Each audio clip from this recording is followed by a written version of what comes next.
वही बिहार भ्रष्टाचार में नंबर 1, अभी बिहार अपराध में नंबर 1। बिहार पूरे पूरे भारत में सबसे फिसड्डी राज्य है। तो नंबर 1 तो खैर ऐसे मोदी जी सबको बनाते हैं। जब वहाँ हरियाणा जाएंगे तो वहां कहेंगे कि मैं हरियाणा को सबसे हिंदुस्तान का नंबर 1 राज्य बनाऊंगा। असम जाएंगे तो असम से कनेक्शन निकाल लेंगे, त्रिपुरा जाएंगे तो वहां से। खैर मोदी जी की तो पुरानी आदत है, जो मतलब वहां आप देखिए इजराइल गए तो वहां से उन्होंने कनेक्शन निकाल लिया है कि इजराइल से तो पुराना नाता है। बहरहाल जिस दिन वो पैदा हुए तो मोदी जी, उसे इजराइल का जन्म हुआ था। तो मोदी जी इस चीज में मास्टर माइंड आदमी कि हर जगह से कैसे कनेक्शन निकालना है, कैसे रिश्ता ढूंढना है।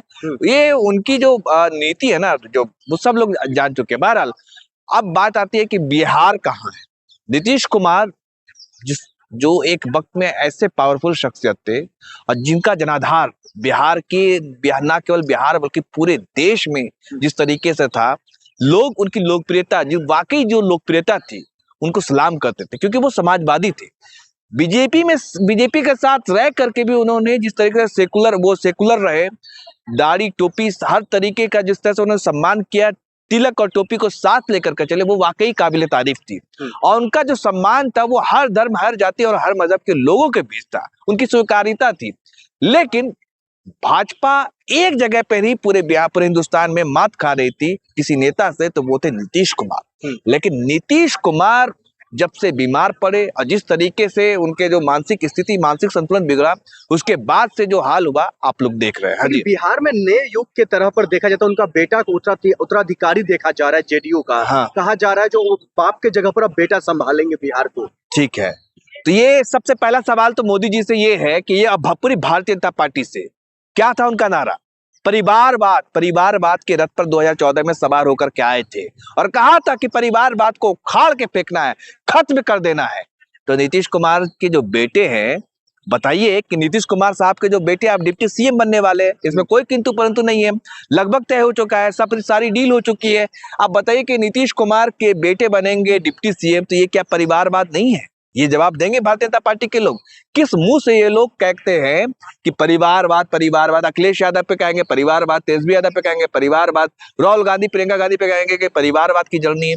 तो फिर ये बताइए कि नीतीश कुमार के जो बेटे हैं तो वो बन रहे हैं आप डिप्टी सीएम बिहार के, उनकी क्या ये पहचान है? बस यही ना कि नीतीश कुमार के वो बेटे हैं, उसके अलावा क्या उन्होंने संघर्ष किया, क्या लोगों के लिए काम किया, क्या जनसेवा किया? लेकिन वो लोग तो कह रहे हैं जो बिहार को आगे लेकर के जाएंगे, हम उसको प्रमोट करेंगे, उसको हम आगे लाएंगे, उसको हम पद पर बैठाएंगे। अब आपको मैं एक चीज थोड़ा सा 2005 में लेकर चलता हूँ। जब नीतीश कुमार 2005 में पहली बार मुख्यमंत्री बने, 2005 से लेकर 2005 से 2010 में जो उनका कार्यकाल था, जिस तरीके से उनके साथ नाम के साथ जो जुड़ गया सुशासन बाबू, और ऐसे चिपका कि लोग, चाहे विपक्षी पार्टी जो उनके मुखालफिन थे, जो उनका मुखालफत करते थे, वो लोग भी उनकी तारीफ कैमरे के सामने तो नहीं बल्कि कैमरे के पीछे जरूर करते थे कि वाकई एक सीएम है, वाकई एक मुख्यमंत्री मिला है बिहार को, जिसने बिहार का कायाकल्प कर दिया।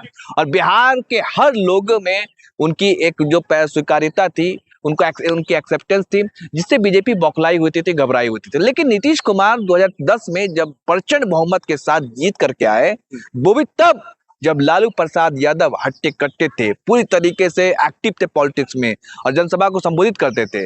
लेकिन लालू यादव की जो जादू थी, जो फिरकी थी, वो नहीं चली बिहार पे। क्यों? क्योंकि नीतीश कुमार ने 2005 से 2010 में 5 साल के कार्यकाल में ऐसा कायाकल्प किया था, क्योंकि उनकी जो छवि थी सुशासन बाबू की छवि बन चुकी थी।